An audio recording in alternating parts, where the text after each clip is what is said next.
Mga kalaro at kababata, at ang binang laruan natin ngayong episode na ito ay in-order ko pa mula sa Shopee at ito na siya. Tandaranan!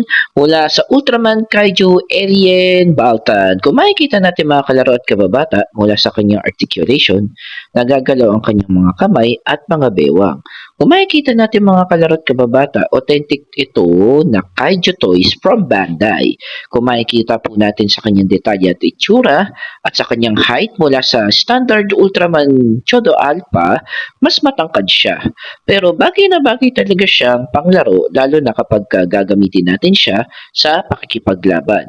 Kung makikita natin mga kalaro at kababata, napaka-astig at napaka-feel na feel mo ang Ultraman Ambience Battle Playing sa mga pagkakataon na ito. Kung makikita natin sa kanya itsura, napaka-plain, napaka-simple at talagang halatang halata na mas maganda ang quality kumpara sa mga third party na mga kaijus na kasama niya.